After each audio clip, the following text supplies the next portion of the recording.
El mensaje de hoy tiene por título La verdadera fuente de la resiliencia es nuestra fe en Dios. Si podemos poner la placa allí en pantalla, lo agradecería, para que ustedes puedan ver una imagen que yo coloqué allí en la placa, la imagen de un tronco, de un árbol que fue cortado, de una planta que fue, de alguna manera, se había decidido terminar con su vida, ¿sí? De un árbol que no iba a llevar fruto ya y que no iba a dar su follaje, que estaba destinado a la muerte, y cómo de dentro del árbol surge una ramita naciente allí, incipiente esa ramita, frágil, pero una ramita que finalmente se podría volver a convertir otra vez en un tremendo árbol.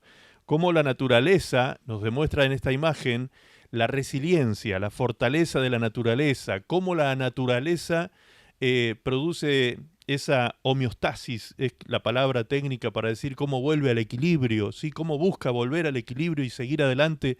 Es como que la vida empuja en la naturaleza y en la creación de nuestro Dios. Se producen estos fenómenos así tan preciosos como vemos aquí en esta imagen. Así que sobre esto vamos a hablar esta tarde, sobre la resiliencia. Hoy por la mañana les compartí un pequeño devocional, ¿sí? Que tenía que ver con este tema. Justamente estaba preparando el devocional y el mensaje al mismo tiempo, así que este tema está tremendo, este tema lo tenemos que desarrollar un poco más, porque en el devocional lo veía tan cortito y había tanto para decir de la resiliencia y la importancia de desarrollarla en nuestra vida. Entonces por eso decidí dejar el devocional pequeñito allí a un costado y dedicarme a desarrollar un poco más el mensaje sobre la resiliencia. Entonces, me gustaría que veamos qué es la resiliencia, en primer lugar. ¿Qué es la resiliencia? Y si acaso los cristianos pueden beneficiarse de ella, y si es así, ¿de qué manera? ¿Sí? Entonces, primero, en primer lugar, vamos a definir qué es la resiliencia. La resiliencia es la capacidad, escuchemos bien, si tienen para anotar mejor, pueden tomar nota, es la capacidad, si podemos poner también allí al pie de la pantalla, este concepto es muy importante que todos lo vayan leyendo para que después desarrollemos el mensaje a partir de este concepto. La resiliencia es la capacidad de enfrentar y superar situaciones adversas y retos en la vida. Es la capacidad de recuperarse y seguir adelante con fuerza y esperanza después de enfrentar circunstancias difíciles. La resiliencia no es algo que se nace con ella, sino que se puede desarrollar a lo largo de la vida, ¿sí? Entonces, en resumen, la resiliencia es el poder o capacidad para vencer retos y adversidades. ¿Te gustaría tener ese poder? ¿Nos gustaría manejar ese poder? ¿Un poder o capacidad para vencer retos y adversidades en la vida? Porque la vida nos presenta muchos retos, nos presenta muchas adversidades en distintos órdenes, en distintos momentos y en distintas áreas de nuestra vida se presentan adversidades, retos, situaciones críticas, conflictos, problemas, ¿sí? La resiliencia tiene que ver entonces con el poder o capacidad para vencer esos retos o adversidades.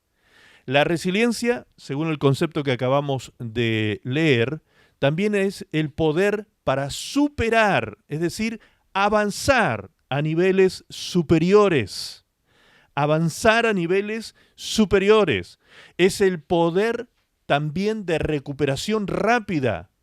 Recuperarnos ante una situación que nos derribó, una situación que nos hizo entrar en un momento en que nos sentíamos frustrados, quizás fracasados, caídos, derribados. Pero allí la resiliencia se hizo presente y esa capacidad y ese poder nos puso de pie otra vez en firmeza rápidamente por causa de que hemos desarrollado esta capacidad o este poder llamado resiliencia. La resiliencia también es fuerza moral o carácter para mantenerse creyendo a pesar de las circunstancias difíciles. A pesar de que las cosas vengan sucediendo totalmente adversas, difíciles y terribles y que pareciera que es imposible salir de tales circunstancias, nosotros cuando tenemos resiliencia estamos manifestando en nuestro hombre interior, en nuestro espíritu, una fuerza y un carácter que nos mantiene creyendo y nos mantiene llenos de esperanza frente a estas situaciones complicadas, difíciles y adversas. La pregunta es, ¿cuántos quieren entonces ser resilientes de acuerdo a este concepto? Levanta la mano si tú dices, yo quiero ser resiliente. Yo quiero tener resiliencia en mi vida. Amén. Entendiendo lo que es entonces la resiliencia, todos nos damos cuenta de la importancia de tenerla. Todos la tenemos, de hecho, en una medida o en otra. Cada uno de ustedes han desarrollado. Quizás es una palabra bastante desconocida, por ahí no es tan usual, no es una palabra que se utilice mucho, digamos, en nuestra jerga, pero es una palabra que significa algo sumamente importante y que ustedes sí o sí la han desarrollado de una u otra manera, aunque hay algunos que menos y otros que más, obviamente.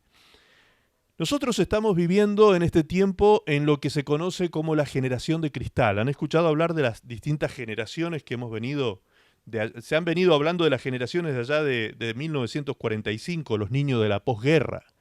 Después de los niños de la posguerra vino la generación de los niños de los baby boomers y luego de ellos vinieron las siguientes generaciones que tenían que ver con la generación X, la generación Y, que eran los millennials, ¿sí? Y ahora último la generación Z, que son la generación de cristal, como se le llama también, y ahora hace poquito nada más está apareciendo una nueva generación que se le llama la generación alfa. ¿Sí? Cada una de estas generaciones tienen distintas características. Pero una de las generaciones que fue muy afectada en esto de la resiliencia fue la generación de cristal, ¿sí? Que son los chicos que hoy tienen entre 18 y 25 años aproximadamente. Esta generación fue hija de la generación X, que son los que nacieron del 65 en adelante, la generación X, y resulta que la generación X fue una generación que sufrió bastantes carencias en casi todos nuestros países latinoamericanos, ha sufrido distintos tipos de carencias, diferentes tipos de carencias, en algunos casos materiales, que no son las más importantes, pero afectan, obviamente, y en otros casos carencias afectivas. ¿Por qué? Porque fue una generación, la generación Z fue una generación, la X fue una generación tremendamente comprometida con lo laboral y con el alcanzar metas financieras y económicas y comprar la casa y comprar el auto. O sea, se transformó en una generación muy consumista, ¿sí? Y por causa de eso, los padres estaban muchas horas fuera de casa. Esa generación también produjo mujeres trabajadoras, profesionales, mujeres que salieron a trabajar fuera de casa.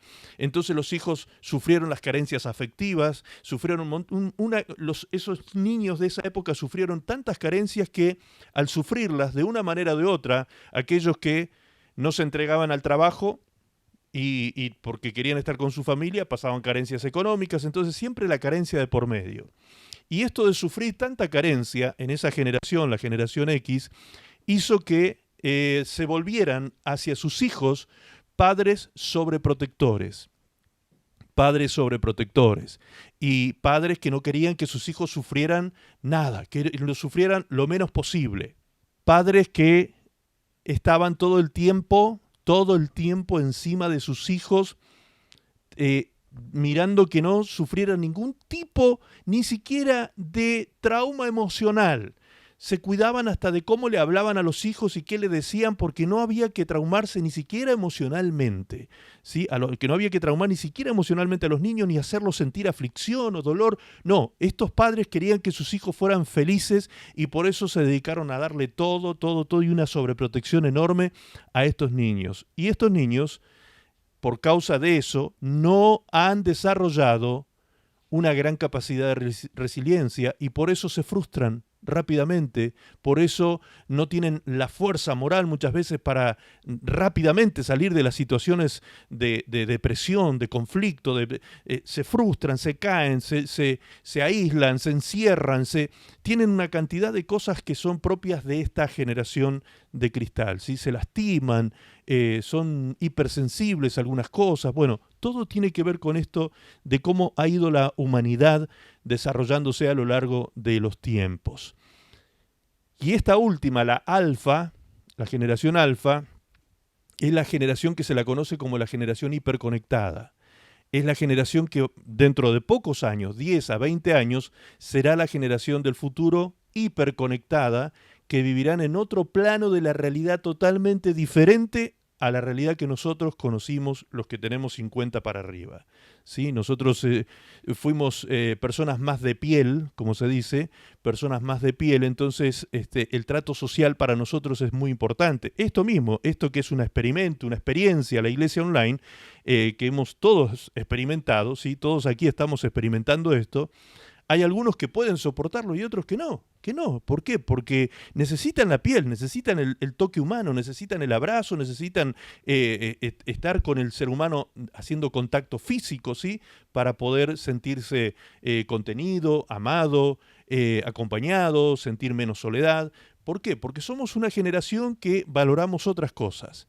No así estas últimas generaciones. Estas últimas generaciones en los próximos años se pronostica que van a vivir hiperconectados, ellos van a vivir su vida en Internet, ¿sí? Y de hecho ya la generación de cristal también es una generación que se le llamó en algún momento la generación pantalla, porque ellos nacieron con la pantalla, nacieron digitalizados de alguna manera, ¿sí? Entonces, esta capacidad, este poder en el carácter y en la personalidad llamado resiliencia, está afectando muchísimo, por eso muchos jóvenes, muchísimos jóvenes y adolescentes están teniendo problemas para poder superar las crisis, las situaciones de vida, y allí está la depresión juvenil, allí está la depresión endógena, allí está los suicidios, se hacen presentes los suicidios en los jóvenes, y uno dice, pero ¿cómo? Tenía la vida por delante, ¿y por qué se quitó la vida? Y no entendemos muchas de esas reacciones que hacen personas jóvenes, que lo tenían todo, los padres le dieron todo supuestamente para que sean felices.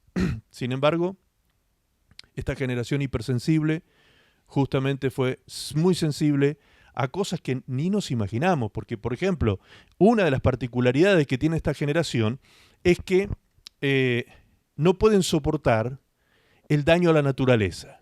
¿Sí? Cómo se daña la naturaleza. Son hipersensibles a eso también.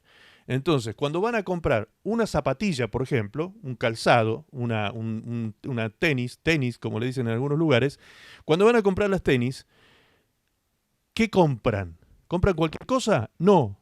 Se informan primero, como están tan hiperconectados, a ver si esa empresa o esa marca de ropa o de zapatilla o lo que fuere que van a comprar es una empresa que tiene responsabilidad con el medio ambiente, ¿sí? Allí investigan en internet y rápidamente sacan la información a ver si esta marca tiene responsabilidad social y responsabilidad con el medio ambiente. Y entonces, si la tiene, la apoyan comprándole productos. Y si no, le hacen la guerra no comprándoles nada a ese tipo de empresas. ¿Por qué? Porque son hipersensibles al ambiente.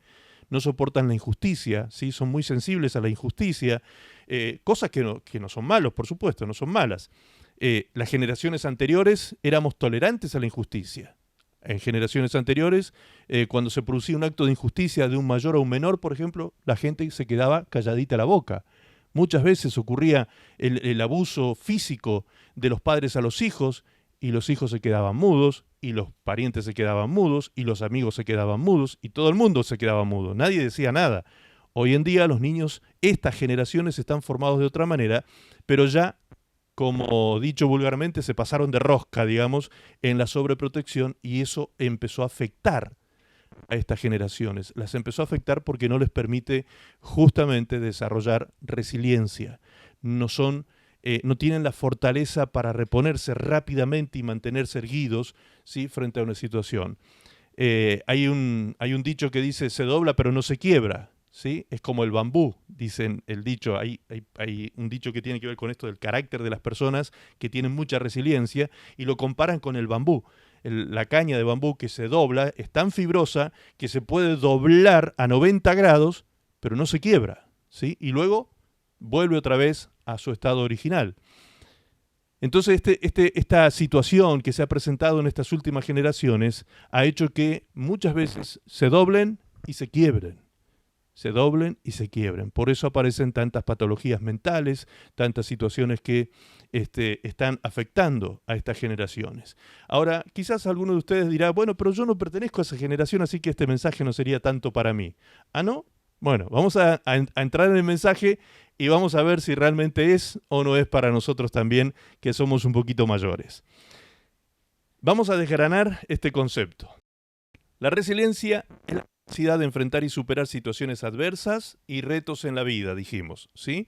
Esto ocurre en cualquier momento de nuestra vida. Las adversidades, los retos y las dificultades y las crisis y los problemas se nos presentan a diario, en todas las edades. No solamente a la generación cristal, sino también a la X, a la Z, a la Y, a los millennials, a todos se les presenta, a los niños de la posguerra y a los baby boomers, a todos se nos presentan problemas y dificultades y retos en la vida. Entonces, la resiliencia es importante para nosotros porque es la capacidad de enfrentar y superar situaciones adversas y retos en la vida. Es la capacidad de recuperarse y seguir adelante con fuerza y esperanza después de enfrentar circunstancias difíciles. La resiliencia no es algo que se nace con ella, sino que se puede desarrollar a lo largo de la vida. Muy bien. Vamos a desgranar entonces el asunto desde ahí, desde el concepto de resiliencia. La primera parte. Dijimos que la resiliencia es una capacidad adquirida. Es una capacidad que se adquiere. No nacemos con ella. Se adquiere. Es una capacidad que se desarrolla a lo largo de nuestra vida. Y para que esto ocurra, se va a necesitar de nuestra parte cierta abnegación, sacrificio y disciplina para que nosotros podamos fortalecer el carácter frente a los retos que nos presenta la vida. ¿Ok? Dice la palabra de Dios en 1 Corintios capítulo 9, versículo 26. Por eso yo corro cada paso con propósito, dice el apóstol Pablo. Por eso yo corro cada paso con propósito. No solo doy golpes al aire. O sea, no es que yo ando tirando golpes a la nada. Y luego escucha lo que dice Pablo.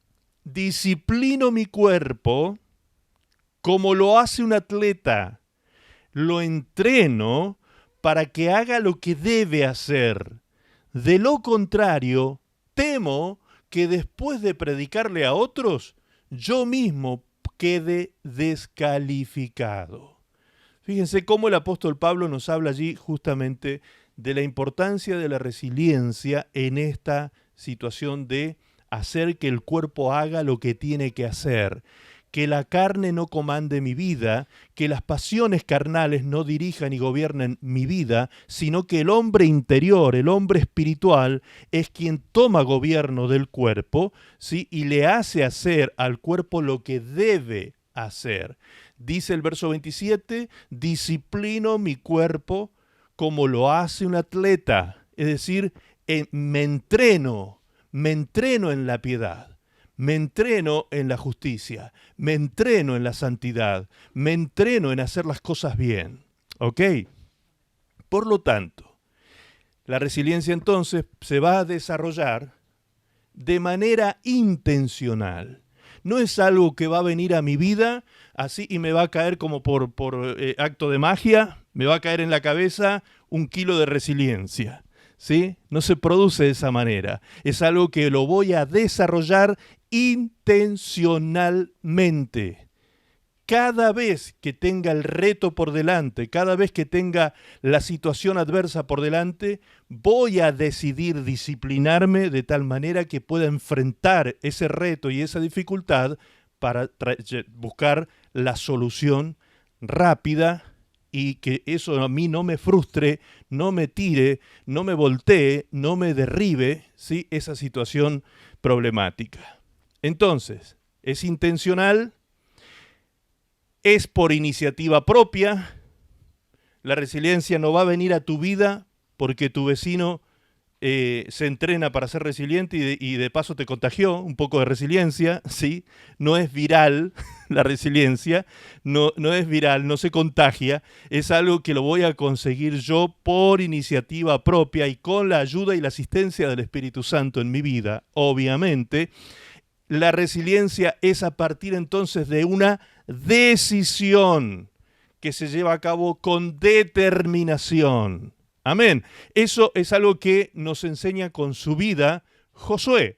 ¿Recuerdan el personaje que servía, esta persona que servía a Moisés a lo largo de toda su vida? Él fue perseverante en ser siervo de Moisés, ser una persona que estaba ministrando todos los días a Moisés de manera fiel. Ahí estaba todo el tiempo, pese a las adversidades del desierto, pese a todo lo que ocurría allí en aquel desierto abrasador en el día y frío por la noche y el hambre y la sed que podía estar de alguna manera atormentándolos de carecerlo, cosa que Dios no permitió que ocurriera, pero allí estuvo Josué con Moisés soportando todos los años, 40 años en el desierto. Y cuando llega el momento en que muere Moisés, Dios levanta a Josué. Dios habla con Josué y le dice, mira, ha muerto mi siervo Moisés, así que ahora levántate tú y tú serás quien va a repartir a este pueblo la tierra que yo les he dado por heredad. ¿Sí? Y luego, ¿qué sucedió? Ahí nomás se levantó adversidad. Ni bien cruzaron el río Jordán empiezan las adversidades, empiezan los problemas, el pueblo que se levanta, el pueblo que es rebelde, que no quieren hacer la voluntad de Dios. Y en un momento él dice, muchachos, mi casa y yo serviremos a Jehová. Ustedes escogen qué hacer. ¿Ok? ¿Eso qué es? Eso es iniciativa propia. Eso es tomar decisiones con determinación, tal como Dios le había dicho a Josué en el capítulo 1 del libro que lleva su nombre. El libro de Josué, capítulo 1, dice que Dios le dice a Josué, esfuérzate y sé valiente. Y en el 5 creo que es, le dice, esfuérzate y sé muy valiente. O sea, le reafirma esto de la valentía para salir adelante y para poder tomar la tierra a la cual iban a pasar. Allí no iban a pasar los blanditos. Ahí no podían pasar personas sin carácter. Allí no podía pasar una persona medrosa, que se amilana ante cualquier situación y se llena de miedos y temores. No, tenía que tener un carácter resiliente, levantarse frente a las batallas, levantarse frente a las guerras que iban a tener, se iban a tener que levantar y fortalecerse en batalla para ganar y conquistar los territorios que Dios les había entregado. Entonces, la resiliencia estuvo presente en este personaje de manera permanente en su vida. ¿Por qué? Porque él tomó decisiones y fue disciplinado. Le decía a Dios en el capítulo 1 también de Josué, le decía a este personaje que él debía guardar la palabra de Dios y que no se tenía que mover ni a diestra ni a siniestra para que todas las cosas le salieran bien y fuera prosperado en todo. ¿Recuerdan la historia? Amén.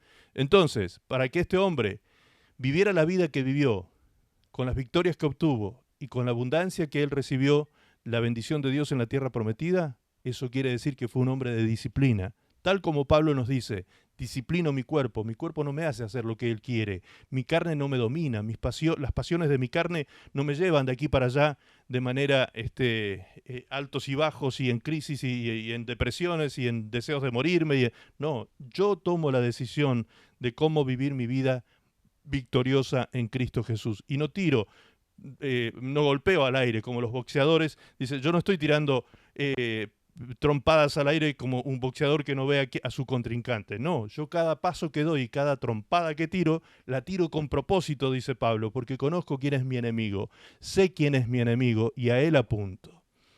Y tu enemigo nunca es tu suegra, nunca tu enemigo es tu vecino, tu compañero de trabajo, no, porque nuestra lucha no es contra sangre y carne, ¿sí? Siempre miremos desde un contexto espiritual las cosas. Tú no luchas contra sangre y carne, sino con lo que está detrás de eso, lo que está detrás de esas personas que vienen a pretender dañarte de alguna manera, lo que está detrás de esas personas, que es el enemigo mismo, ¿sí? Satanás, el diablo que las levanta contra ti. Entonces, para poder tener una vida victoriosa, necesitamos batallas, necesitamos tener victorias, superar esas cosas que se nos presentan en la vida como retos infranqueables y nosotros tenemos que encararlos, hacerles frente y luchar contra eso hasta poder vencerlos y superarlos. No hay otra forma de obtener victoria si no hay batallas de por medio. Y para que nosotros podamos entrar en esa batalla tenemos que tomar decisiones. Decisiones, hay que decidirnos y hay que ser determinado cuando tomamos las decisiones, porque lo que queda a mitad de camino no glorifica a Dios. Miren, una de las cosas que Jesús dijo en su última oración frente a su Padre Celestial antes de ser crucificado, Jesús dijo: Padre, la obra que tú me diste que hiciere, la he acabado y he glorificado tu nombre. He acabado la obra y he glorificado tu nombre. De hecho, Jesús, la última frase que dijo en la cruz fue: consumado es. Consumado es. Es decir, la obra se terminó. Lo que se empezó, se terminó. No quedó a mitad de camino. ¿Se imaginan ustedes si Jesús no hubiese tenido resiliencia? Si Jesús no se hubiese mantenido firme en el propósito para el cual nació, si Jesús no se hubiese mantenido mirando detrás de la cruz, como dice el libro de Hebreos, cuando habla acerca del gozo que había detrás de la cruz, ¿sí? Allí en el capítulo 12 de Hebreos, verso 2, cuando dice: puesto los ojos en Jesús, autor y consumador de nuestra fe, quien por el gozo puesto delante de él, ¿qué gozo? ¿Qué gozo puede representar la cruz?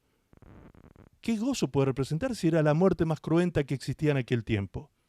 Bien, lo que Jesús estaba mirando no era el sacrificio cruento, sino lo que había detrás de la cruz. ¿Qué había esperándolo detrás de la cruz? La resurrección, la vida eterna para él y todos los hijos de Dios que a partir de ahí iban a comenzar a recibir esta bendición de vida eterna como hemos recibido nosotros. Es decir, que el Señor te miraba a ti libre del pecado, libre de condenación, libre del infierno. El Señor te veía a ti viviendo la vida en abundancia que Él vino a traer para cada uno de nosotros. Ese fue el gozo que estuvo delante de él en el momento en que dijo: vale la pena ser resiliente y soportar la cruz, ir y enfrentar. Este obstáculo no me va a detener, este obstáculo lo voy a superar. Amén. ¿Tenemos que tomar decisiones entonces en nuestra vida? Claro que sí. Habían dos amigos conversando en una oportunidad y uno le dijo al otro: ¿qué es lo que tú haces para ser feliz? ¿Qué tomas tú para ser feliz?, le preguntó. ¿Qué tomas tú? Como si tomara alguna píldora, alguna pastilla o alguna cosa para ser feliz. Y el amigo le contestó: lo que yo tomo para ser feliz es decisiones. Tomo decisiones, ¿sí? Qué importante es tomar decisiones alineadas con la voluntad de Dios. Cuando tomamos decisiones sabias en la vida, las consecuencias siempre serán de gran gozo. Las malas decisiones, cuando dejamos que las decisiones se toman a partir de los deseos de la carne, de las pasiones desordenadas, del pecado y de todo lo que tenga que ver con el mundo terrenal, pues después vienen generalmente los dolores y las aflicciones por causa de esas malas decisiones. Entonces, tomemos decisiones y tomémoslas con determinación, llevándolas a cabo hasta el final, sí, pero siempre asegurémonos de tomar decisiones en Cristo, de preguntarnos si es la voluntad de Dios cuando vamos a tomar una decisión. También decía el concepto que la resiliencia no se logra sin tener la experiencia de enfrentar situaciones adversas. O sea, la adversidad va a estar presente para que la resiliencia se pueda desarrollar. Si no hay adversidad, la resiliencia no aparece, ¿sí? No se genera, no se produce resiliencia si no hay adversidad. Efesios capítulo 6, verso 10, dice exactamente lo que estábamos recién citando. Dice: por lo demás, hermanos míos, fortaleceos en el Señor y en el poder de su fuerza. Vestíos de toda la armadura de Dios para que podáis estar firmes contra las acechanzas del diablo, porque no tenemos lucha contra carne y sangre, o sangre y carne, en este caso seres humanos. Nuestra lucha no es contra los seres humanos, sino contra principados, contra potestades, contra gobernadores de las tinieblas de este siglo, contra huestes espirituales de maldad en las regiones celestes. Es decir, la resiliencia se va a presentar en nuestras vidas como cristianos, como hijos de Dios, a partir de la lucha y de la batalla espiritual que vivimos cada día. Esa lucha, como dije y repito, no es contra tu compañero de trabajo, no es contra tu vecino, no es contra tus parientes, no es contra tus amigos, ni contra tus enemigos. el fondo de la cuestión es que detrás de esas personas siempre hay operación de demonios. Hay un mundo espiritual que está operando en esas personas y que esas personas que lamentablemente se dejan usar o a veces porque están bajo el dominio del maligno, el maligno los usa para venir en contra tuya, para hacerte la guerra, para hacerte la batalla, para mandar palabras que son como saetas que parten tu corazón en dos y te hieren profundamente, ¿sí? Esas personas son utilizadas muchas veces por el enemigo para tratar de dañarte. Entonces nuestra lucha es contra eso, no contra la persona, porque muchas veces también la persona no se da ni cuenta de lo que está haciendo, no es ni siquiera consciente del daño que está produciendo con lo que está diciendo o haciendo. Muchas veces ocurre eso, ¿sí? Entonces, cuidado. Entender qué lucha tenemos, entender cuál es el contexto de nuestra batalla espiritual, entender que nuestra batalla no es contra sangre y carne, sino contra principados y demonios que operan en regiones celestes, es decir, en el aire, que se mueven y están moviéndose entre nosotros aquí en la tierra. Ok, el mundo puede tomar dominio de ese poder espiritual que opera sobre ellos para negarse a estar al servicio de ese principado que opera en el mundo? Pues no. La Biblia dice claramente en 1 Juan 5:19, dice, sabemos que somos de Dios y el mundo entero está bajo el maligno. El mundo entero está bajo el maligno. Entonces nosotros que somos los que tenemos este conocimiento, nosotros somos los que tenemos la luz, los que tenemos el entendimiento de cómo opera el mundo natural y el mundo espiritual, tenemos que entender qué cosas, qué fuerzas se están moviendo detrás de una persona que está teniendo determinadas actitudes, determinadas expresiones o determinadas acciones en contra de nosotros. ¿Me entienden hasta ahí? ¿Me explico hasta ahí? ¿Sí? ¿Vamos bien hasta ahí? Estoy un poco acelerado porque el mensaje no es cortito, así que estoy acelerándome un poco. Bien, pero el mundo está bajo el maligno. El mundo está bajo el maligno. ¿Nosotros qué? Nosotros somos de Dios, decía el texto. Es decir, nosotros no estamos bajo el maligno.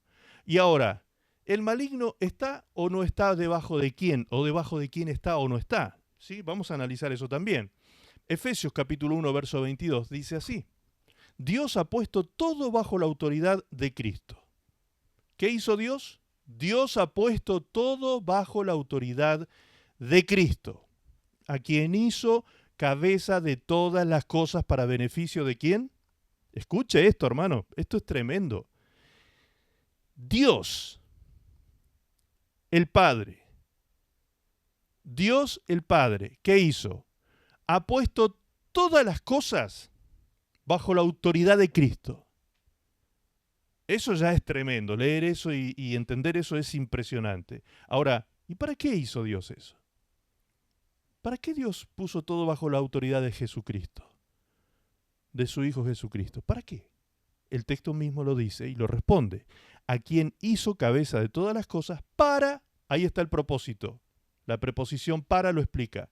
Esa preposición para que significa propósito, no se olviden. Siempre los para son importantes en los textos bíblicos.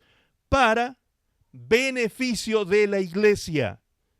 Es decir, que toda esta operación cósmica y espiritual impresionante que está más allá del universo conocido, de este vasto universo conocido por nosotros, por el hombre, Dios moviéndose en el tercer cielo y llevando a su Hijo a posicionarlo sobre todas las cosas, por siendo la autoridad de toda la existencia visible e invisible, todo eso que hizo Dios de manera tan descomunal y gloriosa, lo hizo para beneficio de Tanibet, para beneficio de Carol, de Manolo, de María, de Sergio, de Carlos, de Angélica, de Juan Manuel, de Karen. Ese era el gozo puesto detrás de la cruz. Eso era lo que el Señor sabía que iba a conquistar si atravesaba el obstáculo de la cruz. Y para atravesar esa cruz había que tener carácter, había que tener resiliencia para poder soportar la adversidad, porque esos 39 latigazos multiplicado por los 9 látigos que tenía cada látigo romano que fue clavado en el cuerpo de Jesucristo, lacerando su cuerpo, hiriendo su cuerpo a tal punto que se desangró por completo, esas espinas clavadas en su cabeza, cada golpe, cada patada, cada escupitajo, cada parte, cada momento, cada minuto de ese proceso tan doloroso que él vivió en lo que se conoce como la pasión de Cristo, el camino al Calvario. Él en cualquier minuto de eso, en cualquier segundo de eso podría haber dicho, no puedo más, no doy más. De hecho, en un momento dice la palabra de Dios que mientras él iba cargando ese madero, sus fuerzas físicas ya no daban más, entonces cayó a tierra bajo el peso de ese madero. No daba más. Realmente él fue resiliente hasta el final. Cuando dice el libro el libro de Filipenses, capítulo 2, versos 5 al 11, que debe haber en nosotros el mismo sentir que hubo en Cristo Jesús, ¿sí? Que él se despojó del poder de la deidad que había en él, que habitaba en él, se despoja de todo eso para hacerse hombre, y estando en condición de hombre, fue obediente, y fue obediente con perseverancia, porque fue obediente hasta la muerte, y hasta la muerte de cruz. Pues cuando está diciendo eso ese texto, el apóstol Pablo, ¿de qué está hablando? De resiliencia, de mantenernos firmes a pesar de la adversidad, de mantenernos en la batalla sabiendo con quién estamos batallando y sabiendo también quiénes somos nosotros. ¿Quiénes somos nosotros? Fíjense lo que dice este texto que estábamos leyendo en el siguiente versículo. Después que dice, para beneficio de la iglesia, continúa el verso 23 diciendo, y la iglesia es el cuerpo de Cristo. Él es la cabeza, nosotros el cuerpo. Él la completa y la llena, y también es quien da plenitud a todas las cosas en todas partes con su presencia. ¡Wow! Él nos completa y nos llena. Tú no eres un cántaro vacío. Tú no eres una vasija sin sentido. Tú no eres una vasija de deshonra o por ahí perdida en el espacio. No, tú eres una vida con propósito. Dios te amó tanto, tanto te amó Dios que no te va a sobreproteger. Esa es la diferencia de Dios como Padre con los padres de la generación cristal. La generación cristal fue producto de padres que sufrieron carencia. Nuestro Padre Celestial es rico en todo. Él no sufrió carencias jamás ni las sufrirá. Y Él no nos va a sobreproteger. Al contrario, mientras los padres de la generación cristal no quieren que sus hijos sufran ningún tipo de aflicción, ¿saben lo que hace Dios con nosotros? Nos aflige. Nos aflige. Qué diferente, ¿no? Qué diferencia el trato de Dios como Padre perfecto con aquellos que parecen ser buenos padres, pero finalmente dañan la personalidad y el carácter de sus hijos, al punto que luego esos hijos no tienen tolerancia al fracaso, no saben enfrentar problemas, se ahogan en un vaso de agua. Y quizás nosotros, sin ser generación cristal, algunos de aquí hemos sido víctimas. En el caso mío no, pero en algunos casos quizás hubo víctimas de padres sobreprotectores. Y entienden lo que estoy diciendo. Porque a ustedes, por ser hijos de padres sobreprotectores, les costó mucho enfrentar la vida y atravesar las situaciones conflictivas y los problemas. Se hace difícil, ¿sí? Porque siempre estaba el ala de los papás cubriéndonos cuando había algún problema. Y siempre estábamos ahí en la cuevita sin tener mayores desafíos en la vida. No, eso no es saludable. Para generar resiliencia, para forjar carácter, hay que meternos en la aflicción, hay que entrar en el crisol, hay que entrar en la prueba. Por eso es que Dios es un Dios que nos prueba, nos aflige, nos lleva al desierto. Lo dice claramente Dios en su palabra, que eso es un acto de amor. Un acto de amor. Dios a los hijos que ama los disciplina. Los disciplina. A los hijos que ama los disciplina. Qué bueno que nuestro Padre Celestial no sea sobreprotector. Aunque Él es protector, no es sobreprotector. Él vive su relación paternal con nosotros en un equilibrio perfecto. En un equilibrio perfecto. Y qué bueno sería que nosotros tomemos ese ejemplo que Él tiene con nosotros, para con nosotros, que nosotros utilicemos eso como ejemplo para con nuestros hijos también. ¿Sí? Que nuestros hijos no estén sobreprotegidos, sino que los hagamos vivir retos y aflicciones y disciplina para que forjen carácter. Amén. Esta tarde los chicos jóvenes no me están bendiciendo mucho, parece, pero bueno. Lo estamos haciendo por el bien de ellos. Dijimos que tenemos que entender entonces que nuestra batalla es espiritual, nuestra lucha como hijos de Dios es espiritual, que el mundo entero está bajo el maligno, por lo tanto el mundo entero va a ser utilizado para venir en contra tuya. Es por eso que el Señor Jesucristo dijo, en el mundo tendréis aflicción. ¿Por qué? Porque el mundo no te ama, el mundo no te reconoce, el mundo no te acepta, el mundo te repele, el mundo no quiere saber nada con la luz, el mundo ama las tinieblas, el mundo ama el pecado, el mundo ama esa situación.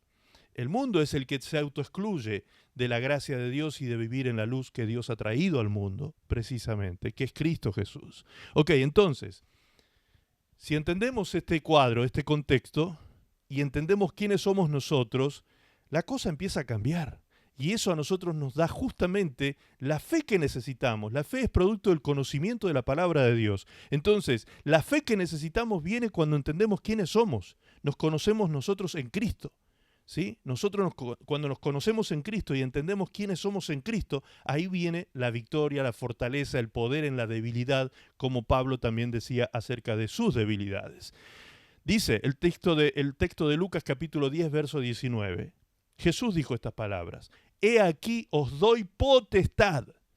He aquí os doy potestad de hollar serpientes y escorpiones y sobre toda fuerza del enemigo, y nada os dañará. Y nada, la palabra nada en castellano, en el idioma hebreo, en el idioma arameo, en el idioma griego, en los 3 idiomas que se escribió la Biblia, ¿saben lo que significa la palabra nada? Nada. Significa eso, nada. Nada nos dañará. Nada nos dañará. ¿Lo estás escuchando? ¿Lo estás escuchando?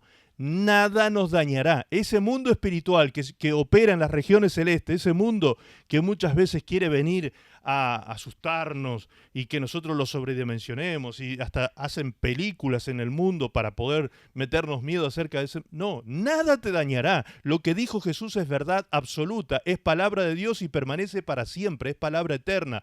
Nada te dañará. Guárdate en Cristo y nada te dañará, porque Él te da el poder y la autoridad para que holles, para que pisotees. La palabra hollar significa pisotear. Imagínate, pisotear al enemigo y nada te dañará. Ahora, no te regocijes de eso, dijo Jesús, verso 20, pero no os regocijéis de que los espíritus se os sujetan.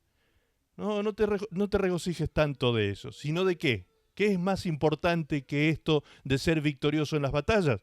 Sino regocijaos, dijo Jesús, en que vuestros nombres están escritos en los cielos. Es decir, tú eres hijo, tú eres hija de Dios, tu nombre está escrito en el libro de la vida del Cordero de Dios. Imagínate ese privilegio.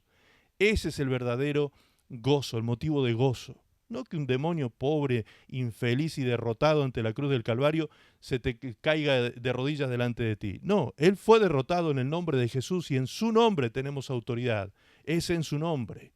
Entonces el motivo de gozo no es que un demonio sea derrotado delante de nosotros, sino que nuestros nombres están escritos en el libro de la vida. ¿Por qué nuestros nombres están escritos en este libro? Porque hemos sido resilientes en la fe. Hemos permanecido en la fe.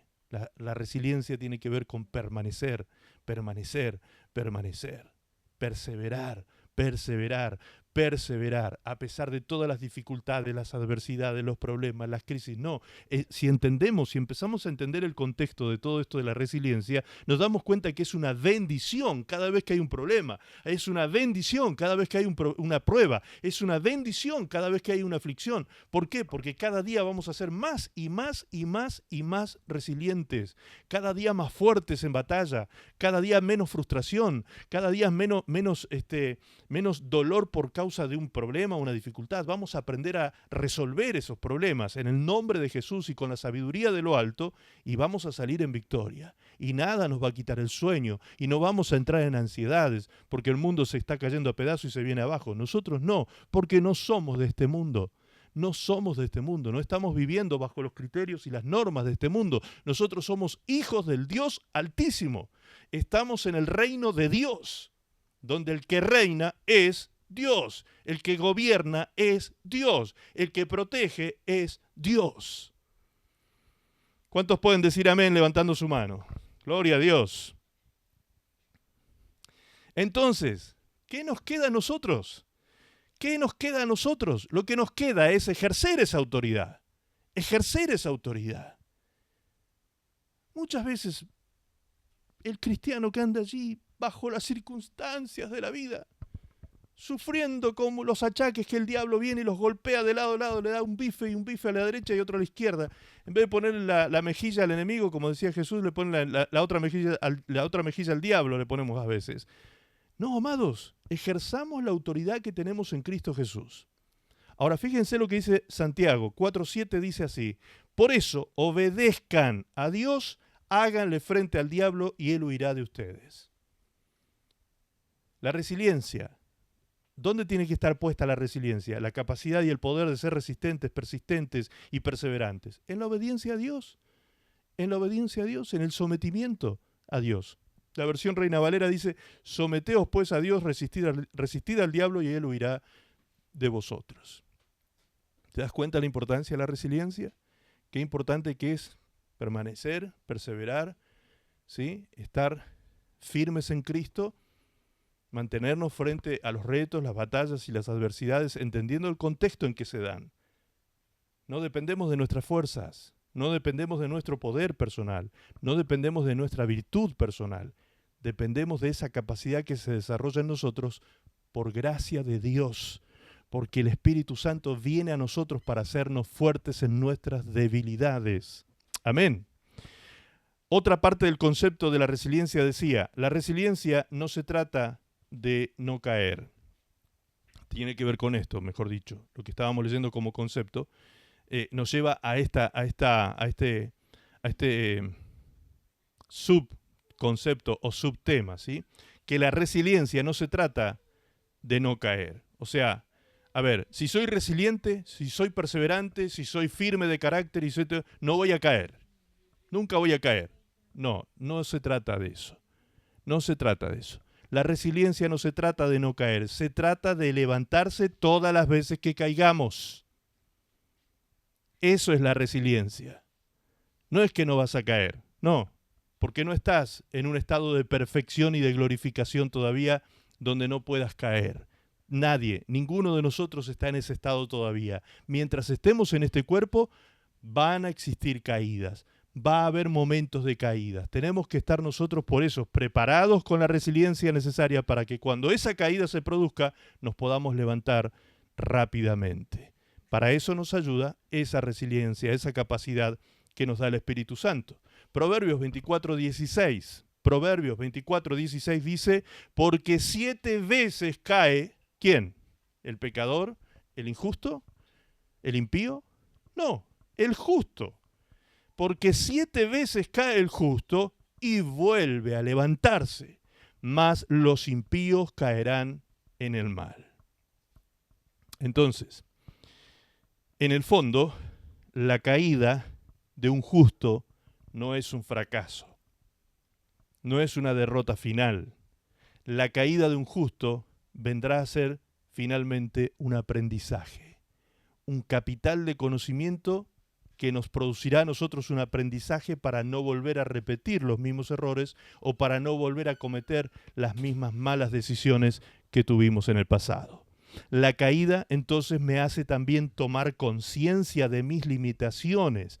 La caída me hace ver hasta dónde puedo y hasta dónde no debo, porque si paso esa línea, si paso esa raya, ya no voy a tener poder en mí para poder soportar tal o cual cosa. Por eso es que hay cosas que no hay que enfrentarlas, sino huir de ellas, como algunas tentaciones, ¿sí? Ahora, si el poder de Dios está operando completamente en mí, si yo dejo al Espíritu Santo llenar mi vida, si dejo que el Espíritu Santo controle mis emociones, mis pensamientos, si le permito esto, pues cada vez las limitaciones van a ser menores porque el Espíritu Santo me va a hacer fuerte en esas batallas, fuerte en esas debilidades que manifiesto en la carne.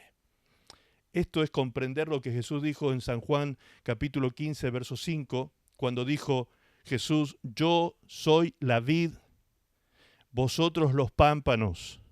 El que permanece, Ahí está la palabra resiliencia, permanecer. El que permanece en mí y yo en él, este lleva mucho fruto, porque separados de mí, nada podéis hacer. Entonces, nos preguntamos al principio, cuando leíamos el concepto de resiliencia, ¿queremos ser resilientes? Sí, dijimos todos. Ok, separados de Cristo, ¿podemos ser resilientes?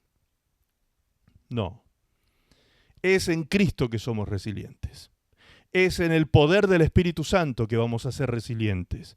Ese poder y esa capacidad que muchos hombres en lo natural desarrollan ciertos niveles de esa resiliencia, nosotros los hijos de Dios podemos desarrollar aún mayores niveles de resiliencia en nuestra vida porque no dependemos de nuestra fuerza moral personal, sino que dependemos del poder de Dios operando en nuestra vida.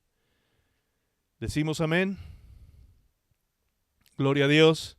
Algo más que se desprende de este concepto es que la resiliencia es descubrir que en la debilidad nos podemos hacer fuertes, lo que venimos hablando. En la debilidad nos podemos hacer fuertes. Segunda de Corintios capítulo 12, verso 10. Dice allí la palabra del Señor. Es por esto que me deleito en mis debilidades. Fíjense qué interesante este punto. ¿Cuántos de nosotros nos deleitamos en nuestras debilidades? Generalmente nos quejamos de nuestras debilidades. Generalmente nos detestamos a nosotros mismos por causa de ser tan débiles en ciertas cosas. ¿Sí o no? Muchas veces nos miramos hasta despectivamente al espejo por ser tan débiles en ciertas cosas. Sin embargo, el apóstol Pablo descubrió cómo revertir esta situación. Ya no como un hombre natural, sino como un hombre espiritual. El apóstol Pablo dice, me deleito en mis debilidades y en insultos, en privaciones, en persecuciones. O sea, todas esas cosas que no nos gustan, precisamente. Todo aquello que nosotros no queremos que nos suceda. Él decía, yo me deleito en eso. Me deleito en las dificultades que sufro por Cristo. Me deleito en todo eso, pues cuando soy débil, entonces soy fuerte. Cuando soy débil, entonces soy fuerte. Esta es la manera en que nosotros podemos llegar a deleitarnos en nuestras debilidades, porque vemos que Dios se glorifica en nuestras vidas cuando aparece esa limitación. La debilidad es como un límite que nosotros no podemos traspasar, es como una impotencia que se presenta en nosotros, que no podemos avanzar por causa de que nos falta el poder para. Pero si yo a esa debilidad la llevo al trono de la gracia, si yo a esa debilidad la llevo a la presencia de Dios en oración, si a esa debilidad yo se la presento a mi Padre para pedirle que tenga misericordia de mí y me llene de su poder todopoderoso a través de su Espíritu Santo para ir en contra de esa debilidad, ¿qué hace el Espíritu Santo? Transforma esa debilidad en una fortaleza. Dios se glorifica en mis debilidades. Dios se glorifica en nuestras debilidades. Como el oro. Quiero poner este ejemplo. Como el oro, el metal precioso llamado oro. Cuando el oro se ablanda, en el crisol, cuando el oro se ablanda en el crisol, se derrite en el horno de fuego donde es metido por el platero, ¿sí? ¿Qué ocurre? El oro y la plata, cuando se derrite este metal, las impurezas que lo hacen débil, barato, de mala calidad al oro, todas esas impurezas que tiene ese metal precioso suben a flote, flotan en el oro derretido, en el crisol. Entonces el platero, con una especie de colador, quita esas impurezas del oro y cada vez que se mete el oro en el fuego del horno, cada vez que se lo derrite en ese crisol, cada vez que el oro hace flotar las impurezas, el platero purifica más y más y más. Y ese metal se hace cada vez más puro y más valioso. Es decir, que lo débil que tenía antes desaparece gracias al crisol, gracias a la situación del fuego abrasador que sufrió el oro y la plata, y por ese derretimiento fue que pudo ser limpiado. Lo mismo ocurre con nosotros. La palabra de Dios dice que Dios cual platero trata con nosotros y con nuestra vida para purificarnos cual oro o cual plata. De la misma manera lo hace Dios. Dios nos mete en el horno, nos mete en el crisol, nos derrite. ¿Para qué? Para que esa situación crítica, esa situación tremenda, problemática, difícil que estamos atravesando como prueba, saque lo peor de nosotros a flote. Es ahí cuando se ve, ¿sí? No es cuando estás pasando el mejor día de tu vida, cuando lo peor de ti sale a flote, sale a relucir, sino cuando estás pasando el peor momento, cuando te afligen las situaciones, cuando las adversidades vienen a tu vida, cuando estás bajo el fuego opresor, cuando estás allí atacado, cuando estás pasando las situaciones más adversas y difíciles en tu vida, ahí es cuando se ve de qué estamos hechos. Ahí es cuando se ve realmente qué está pasando dentro nuestro, ¿sí? Y muchas veces esas situaciones nos hacen reaccionar y sacar lo peor de nosotros. Pero también esas opresiones o esas pruebas o dificultades sacan lo mejor del fruto del Espíritu Santo en nosotros. Todo va a depender de qué tan puro estamos y qué tan llenos del Espíritu estamos en el momento en que somos metidos en el crisol, en la prueba. ¿Me explico? Entonces la prueba no es una maldición, la prueba es una bendición, porque si no pasásemos por los momentos de prueba, no veríamos nuestros defectos y nuestras miserias, no veríamos nuestras impurezas, no las veríamos. Son necesarias las pruebas para que la prueba produzca después su fruto, como dice la palabra de Dios, fruto de justicia, fruto de santidad. Entonces, pasamos el momento de prueba, hoy, del 1 al 10, la pasamos con un 1, mañana con un 2, pasado mañana con un 3, y va a llegar el momento en que vamos a pasar la prueba con un 10. ¿Sí? Porque vamos creciendo en el nivel de resiliencia, vamos creciendo en el nivel de llenura del Espíritu Santo y va a llegar el momento en que vamos a atravesar las dificultades gracias al poder de Dios que opera en nuestra debilidad humana. Y lo vamos a pasar en victoria. ¿Me explico? Entonces, no podemos evitar la aflicción, no podemos evitar el desierto, no podemos evitar la prueba, no podemos evitar esas circunstancias adversas o retos que nos presenta la vida. ¿Ok? Vamos aterrizando el mensaje. Otra parte que se desprende de este concepto es que la resiliencia es fe en acción cuando no hay señales visibles de victoria y nos quieren embargar sentimientos de derrota. Repito, la resiliencia es fe en acción. No hay señales visibles de victoria y nos quieren embargar sentimientos de derrota. ¿Por qué? Porque la lógica de nuestra mente muchas veces nos lleva a atormentarnos. ¿Por qué? Porque la lógica de nuestra mente carnal, terrenal, no alcanza a tener una visión completa del contexto que nos rodea. Tal como sucedía con el siervo del profeta cuando le dijo, mira, los ejércitos nos han rodeado, son muchísimos, son miles que vienen contra nosotros, y estaba aterrado el siervo del profeta, Eliseo. ¿Y qué dijo Eliseo? Señor, abre los ojos a este muchacho porque está desesperado el muchachín. Déjalo ver, Señor, déjalo ver el contexto. Y de pronto Dios abre los ojos del siervo y el siervo ve la cantidad de carros de Dios y ángeles apostados por miles alrededor de ellos para cuidarlos en la batalla y sacarlos en victoria y protegerlos de todo mal. Ese contexto es el que no vemos con la razón humana ni con los ojos humanos y carnales. Ese contexto se ve con los ojos de la fe. Ese contexto se ve y se percibe cuando hay conocimiento de la verdad, conocimiento de Dios y de su palabra, que nos dice que Él estará con nosotros, Él enviará a sus ángeles que guarden nuestro pie para que no caigamos y nos hagamos daño. ¿Me explico? Entonces, seamos conscientes que no dependemos de nosotros. Fíjense qué importante esto para la resiliencia. Seamos conscientes de que no todo depende de nuestra fuerza en la resiliencia, sino fundamentalmente y principalmente en la fuerza y el poder del Espíritu Santo operando en nosotros. Por eso es que cuando no estamos llenos del Espíritu Santo, ¿qué ocurre? Un pequeño problema nos pela los cables y nos volvemos locos y se nos escapan los caballos. Y hacemos desastre. ¿Sí o no? Pero cuando el Espíritu Santo está en nuestra vida operando, cuando hemos orado al Señor, hemos buscado su presencia, le hemos pedido, Señor, lléname con tu gracia, lléname con tu presencia, Señor. ¿Qué ocurre cuando viene la aflicción? Hay una paz que, como dice la Escritura, sobrepasa todo entendimiento. Que hasta nosotros nos desconocemos. Hasta nosotros nos desconocemos.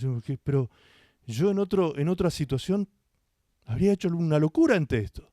¿Qué me pasa ahora? ¿Por qué no estoy reaccionando de la misma manera? Bueno, porque el Espíritu Santo está haciendo su obra en ti. El Espíritu Santo está operando en tu vida. El Espíritu Santo está generando y produciendo esa resiliencia que tú necesitas para superar esos momentos difíciles y de prueba. ¿Cuántos dicen amén? Amén. Gloria a Dios, que el Espíritu Santo siga haciendo esa obra en nuestras vidas. Que el Espíritu Santo siga operando en nuestro corazón. Dice el capítulo 11 de Hebreos, verso 1. Leamos por favor estos versículos. Capítulo 11, 1 de Hebreos. Capítulo 5, 7 de 2 de Corintios y capítulo 11, 27 de Hebreos. Dice, es pues la fe, la certeza de lo que se espera, la convicción de lo que no se ve. Es pues la fe, la certeza de lo que se espera, la convicción de lo que no se ve. 2 Corintios 5, 7. Sigamos sumando a este concepto de la fe. Pues vivimos por lo que creemos. Es decir, vivimos por la fe. Vivimos por lo que creemos y no por lo que vemos. Fíjese qué clarita que es esta versión. Vivimos por lo que creemos y no por lo que vemos. Cuando tú vives por lo que ves, te hundes. Cuando tú vives por lo que ves, entras en pánico. Cuando tú vives por lo que ves, te confundes. Cuando tú vives por lo que ves, entras en incredulidad. Cuando tú vives por lo que ves, te desesperas, pierdes las esperanzas. ¿Me explico? Pero cuando tú vives por fe, cuando tú vives por lo que crees, en la palabra de Dios que permanece para siempre, que sostiene el universo, ¿cómo no te va a sostener tu vida? ¿Cómo no va a sostener tu vida? Dice Hebreos 11:27, fue por la fe que Moisés salió de la tierra de Egipto sin temer el enojo del rey. ¿Qué rey? El rey de Egipto, el faraón, el hombre más poderoso de la tierra conocido en aquel entonces. Es como decir hoy, mira, se puede enojar Biden, se puede enojar Putin, o se puede enojar el primer ministro chino, ¿sí? el coreano del norte, ¿sí? Se puede enojar uno de esos y qué problema si se te enoja uno de esos contigo, ¿no? ¿Qué problema si te echas encima a un enemigo como ese? ¿Sí o no? ¿Sería un problema o no? Claro que sí. Tener grandes enemigos es un problema. Ahora, ¿qué hizo Moisés? Por causa de la fe que Moisés tenía en el mandato que Dios le había dado, en lo que Dios le había dicho que tenía que hacer y que Dios estaría con él, donde quiera que él fuera, Dios se movería con él. Entonces, ¿qué hizo Moisés? Dice el texto, fue por la fe que Moisés salió de la tierra de Egipto sin temer el enojo del rey, siguió firme. ¿Cómo siguió Moisés? Firme. Ahí está la resiliencia. Siguió firme en su camino porque tenía los ojos puestos ¿en quién? En el invisible. ¿Quién es el invisible? No es el que te colocas en el pelo, ¿sí? Ese no es el invisible. El invisible es Dios. Dios es el invisible. Dios, el que no se veía con ojos carnales, estaba con él. Él sabía que Dios era fiel, sabía que Dios iba a estar con él aún contra el hombre más poderoso de la tierra de aquel tiempo, aún contra el faraón de Egipto, Dios estaría con él. Dios estaría con él. Por eso dice que él siguió firme. Siguió firme. ¿Te das cuenta? Que cuando tú te mantienes mirando al invisible, cuando tú vives por fe, que es la convicción de lo que no se ve, cuando tú vives creyendo en lo que Dios ordena y establece en su palabra, te mantienes mirando a lo invisible, tú vas a ser más resiliente, te vas a sobreponer y vas a vivir superando niveles y obstáculos en la vida, mucho más que el faraón de Egipto. El faraón de Egipto, si yo te pregunto a ti, ¿cómo se llamaba ese faraón? ¿Quién sabe el nombre de ese faraón que detuvo a Moisés esos días mientras Dios operaba trayendo plagas sobre Egipto? ¿Cómo se llamaba? Alguien, levante la mano rápido, no busque en Google, no se me haga el... Ahí está, uno solo levantó la mano. ¿Por qué? ¿Por qué no sabemos el nombre de ese faraón? Porque lo importante y lo que la historia cuenta es el que tuvo resiliencia y tuvo victoria, no el perdedor. En este caso el perdedor pasó la historia sin pena y sin gloria, pero Moisés, si hoy decimos Moisés en cualquier país de la tierra, todo el mundo sabe quién fue Moisés. ¿Te das cuenta? El hombre de fe, Moisés, fue el que atravesó en victoria todos los obstáculos, el que manifestó resiliencia en su vida. ¿Por qué? Porque se mantuvo mirando al que no se ve. Porque se mantuvo mirando al que no se ve. Claro, obviamente. El hombre natural va a decir, pero este está loco. ¿Qué está diciendo este hombre? Bien, exactamente.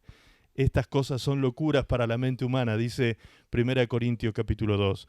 Dice claramente que el hombre natural no puede percibir las cosas que son del Espíritu.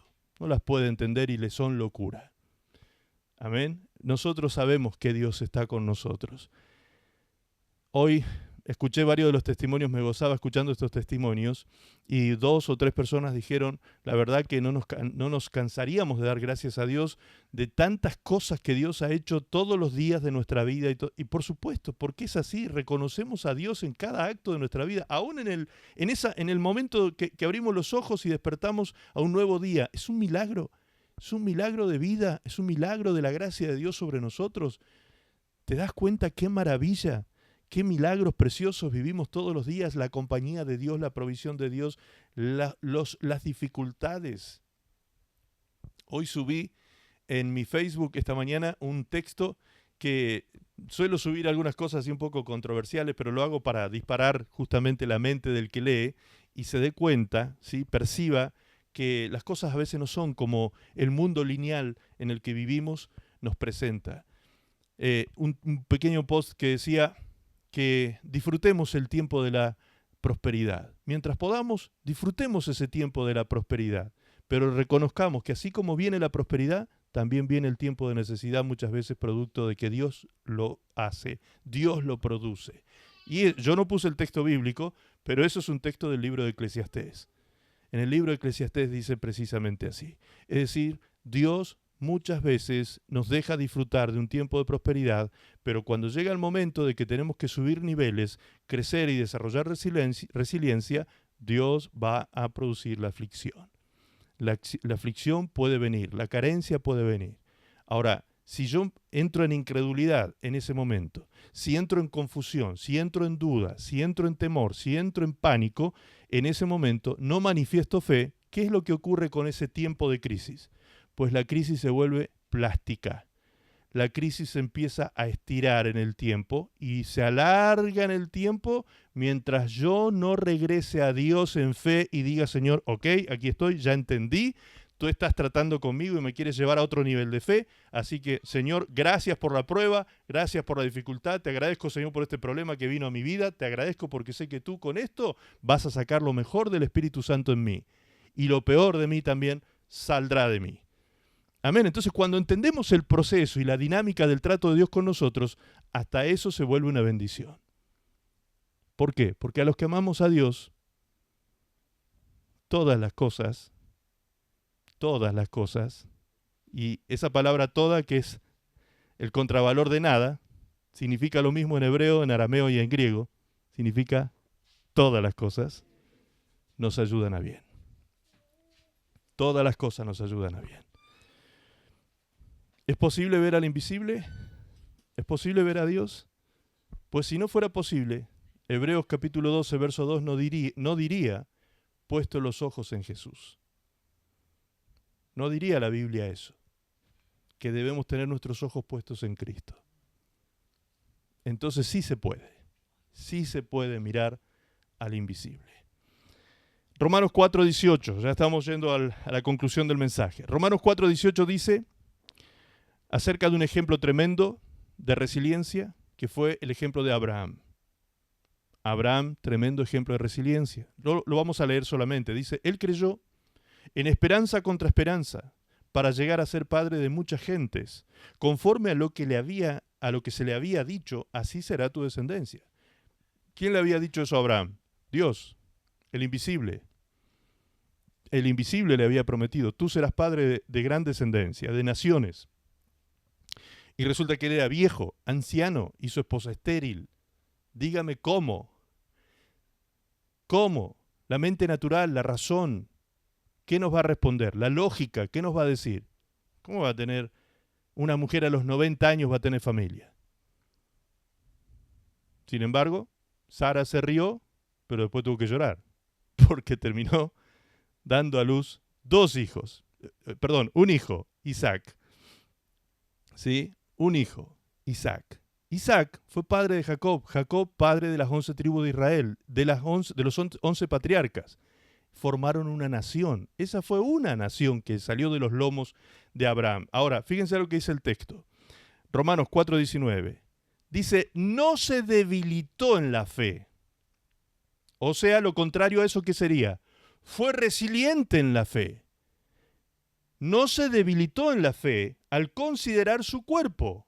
O sea, al considerar algo que era razonable, lógico, que estaba ya casi muerto. Ya estaba más para el lado del arpa que del lado de la guitarra, como decimos a veces, ¿no? Ya estaba ya estaba como muerto, siendo de casi 100 años, o la esterilidad de la matriz de Sara. Tampoco la consideró. ¿Qué fue lo que consideró Abraham? Lo que Dios prometió. Punto. Lo que Dios dice es suficiente. Lo que Dios dice es más que suficiente para que la realidad de mi vida cambie. Así todas las cosas y todos los pronósticos y todos los análisis contextuales que yo pueda hacer de mi vida me digan lo contrario.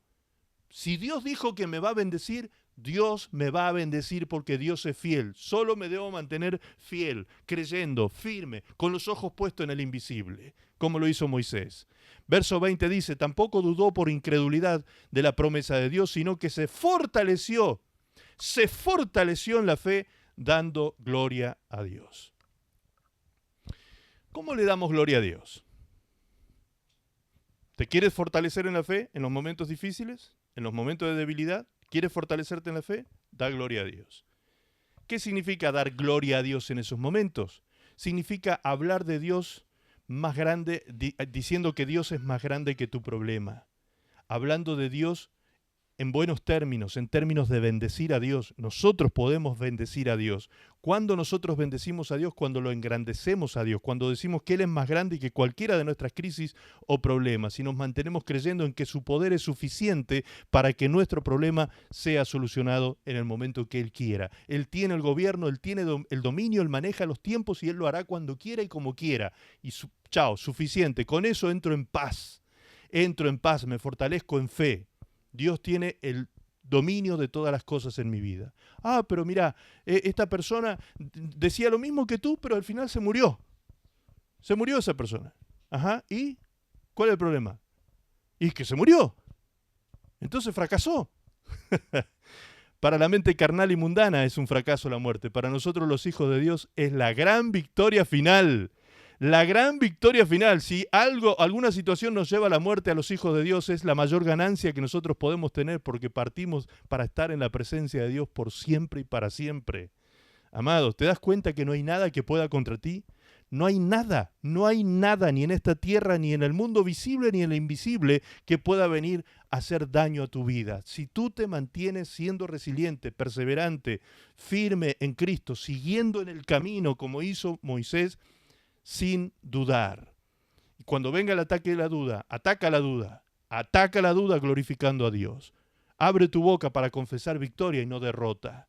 Abre tu boca para decir cuán grande es tu Dios y no cuán grande es tu problema. Con eso no estamos diciendo que entremos en negación de los problemas. No, ve a Dios y cuéntale a Dios todos los problemas de tu vida. Y sigue engrandeciéndolo a Él. Igual que hizo Jairo. Marcos capítulo 5 del Evangelio de Marcos. Evangelio de Marcos capítulo 5 dice que Jairo vino a Jesús. Un principal de la sinagoga vino a Jesús y le dijo, mi hija está muriendo. Mi hija está muriendo. Mi hija está agonizando, Jesús. O sea, Jairo no negó su problema. Jairo no estaba negando su situación, su circunstancia. Jairo estaba abriendo su corazón delante de Jesús y delante de un montón de testigos diciendo, mi hija se está muriendo, Jesús. Mi hija se muere, está agonizando, Jesús. Pero ¿qué dijo luego Jairo? Ahí Jairo engrandeció a Dios con la siguiente frase. Jairo engrandeció el poder del Señor con la siguiente frase. Él dijo, pero si tú vienes a casa y pones tu mano sobre mi hija que está muriendo será sana y vivirá. Ahí está la fe. La fe no es negar tu problema. La fe no es negar la circunstancia crítica, la prueba o la dificultad o el reto. No, no, no. ¿Estamos pasando por un problema? Lo estamos pasando. Pero no vamos a ir a contarle al diablo. No vamos a ir a contarle a nuestros enemigos. Ay, qué poder, qué poderoso que eres tú, a declarárselo a Él. No, vamos a ir a Dios a decirle, Señor, estoy pasando por esta circunstancia, por este problema, por esta dificultad y sé que tú tienes el poder más que suficiente para sacarme en victoria de esta situación. ¿Cuándo será? Cuando tú digas, Señor. Mientras tanto, voy a fortalecer la paciencia. Mientras tanto, voy a ser resiliente en paciencia. Mientras pasa la prueba produce paciencia, dice la Escritura. ¿Me vas entendiendo? Gloria a Dios. Gracias al Señor por la resiliencia que tienen de estar escuchando el mensaje hasta aquí. ¿Sí? Bien. Les dije que era un poquito largo. Finalmente el Señor Jesucristo dice, o hizo, más que decir, hizo. Lo que citábamos hoy más temprano, en Filipenses 2:5, dice, haya pues en vosotros el mismo sentir que hubo también en Cristo Jesús, el cual, siendo en forma de Dios, no estimó el ser igual a Dios como cosa a que aferrarse, sino que se despojó a sí mismo, tomando forma de siervo, hecho semejante a los hombres, y estando en la condición de hombre, se humilló a sí mismo, haciéndose obediente hasta la muerte y muerte de cruz. Abraham fue resiliente, pero Jesús, ¿qué me cuentas? Jesús sí que fue resiliente. Por eso es que él dijo, consumado es. Consumado es. Bien, conclusión. Notemos esto. ¿Cuántas palabras están presentes en el proceso del desarrollo de la resiliencia? ¿Cuántas palabras enumeramos hasta aquí? Vamos a otra vez a enumerarlas. Si quieres anotarlas, sería bueno.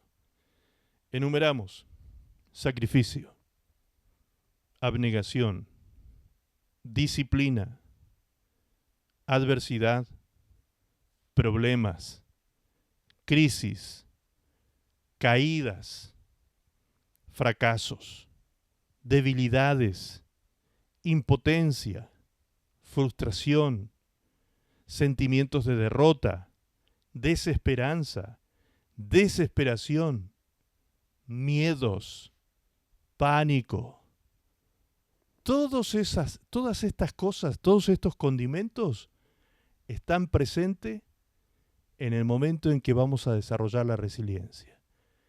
Ahora, todas esas palabras son malas palabras para esta generación.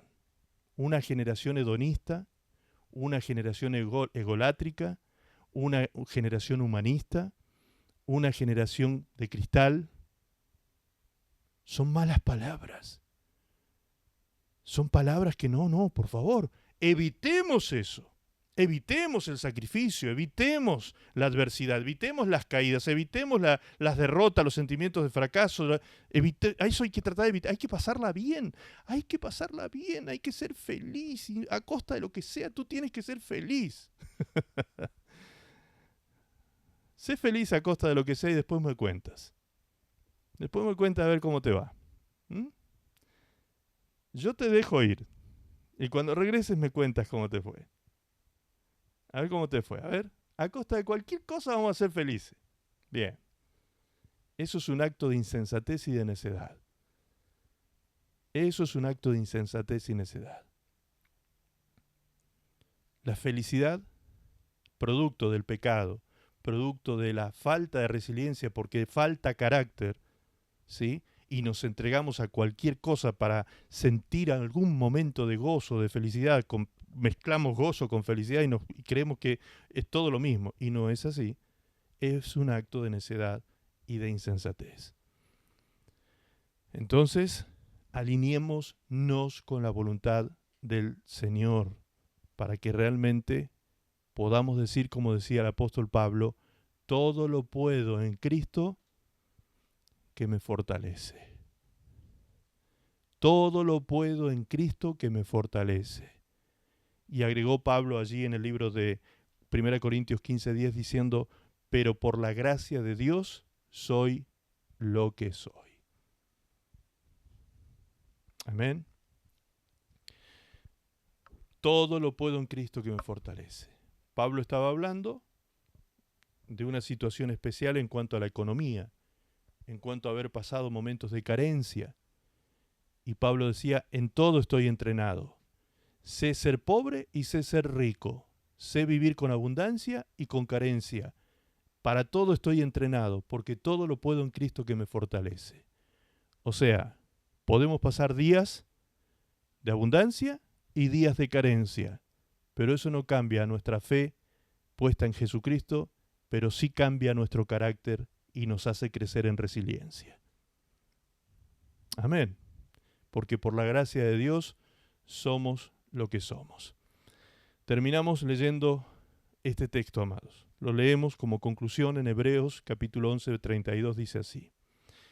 Cuanto más les tengo que decir, se necesitaría demasiado tiempo para contarles acerca de la fe de Gedeón, Barak, Sansón, Jefté, David, Samuel y todos los profetas. Por la fe, esas personas conquistaron reinos, gobernaron con justicia y recibieron lo que Dios les había prometido.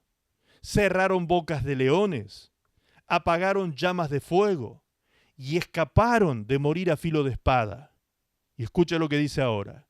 Su debilidad se convirtió en fortaleza. Llegaron a ser poderosos en batalla e hicieron huir a ejércitos enteros. Ahí está el resultado de la fe en acción, que también es resiliencia. ¿Sí? Ahí está el resultado de desarrollar esta capacidad, este poder en nuestra vida por la influencia, por la gracia y la influencia del Espíritu Santo en nosotros. Yo quiero ser resiliente. Yo quiero ser cada día más resiliente. De hecho, he desarrollado resiliencia a lo largo de los años de mi vida. Y bastante. No se crea que poco. Realmente cuando yo conocí a Cristo era un fracaso con patas. Era un perdedor con patas. Era un pobre hombre con patas. Era la nada misma. Era la cosa más horrible en cuanto a personalidad y carácter. Con patas. Bueno, mi esposa es testigo de eso porque me conoció jovencito. Pobrecita mi esposa. Miren, yo creo que ella desarrolló más resiliencia que yo inclusive. Porque ella tuvo que no solamente trabajar en la suya propia, sino que me tuvo que soportar a mí. A mí me tuvo que soportar. Así que el premio de la resiliencia se lo lleva a mi esposa hoy. En este caso en mi matrimonio. ¿Sí? Tenemos que trabajar en eso, amados. Que Cristo crezca en nosotros. Que la imagen del Hijo de Dios se vaya formando en nosotros cada día más. Amén. Oramos al Señor. Mi esposa, le voy a pedir a mi esposa, a la resiliente de la tarde, que dé gracias al Señor por esta palabra hoy, ¿sí? Y terminamos con esta oración. Gracias, Señor. Señor, gracias por lo que nos has dado, lo que nos has enseñado. Te bendecimos, te exaltamos y te adoramos, Rey, en esta tarde. Que esta palabra la podamos poner por obra y podamos practicar, Señor, lo que nos has enseñado en esta tarde. Gracias por la luz que trajiste a nuestras vidas, Señor, y que podamos seguir adquiriendo resiliencia para cada situación que venga a nuestra vida personal, a nuestra vida familiar, Señor, sabiendo que a los que te amamos todas las cosas nos ayudan para bien. Señor, gracias por dejarnos y permitirnos desarrollar todo lo que nos has regalado, dones, talentos, Señor, virtudes, todo lo que has hecho de nosotros que lo podemos desarrollar por tu palabra. Gracias, Padre amado. Bendigo a mi esposo, Señor, que nos ha traído esta palabra. Gracias por su vida. Gracias por su entereza, su fortaleza y la fortaleza que tú pones en su vida, Señor. Gracias, bendito Dios. Bendigo cada familia de la iglesia. Señor, bendigo la semana de cada familia, que tengan una semana en victoria, en bendición, quizás no sin problemas o dificultades, pero sí con victoria, Señor, las victorias que conseguimos en ti, en fortalecernos el poder de tu Espíritu Santo. Bendigo a tu iglesia en el nombre poderoso de nuestro Señor Jesucristo. Amén y amén.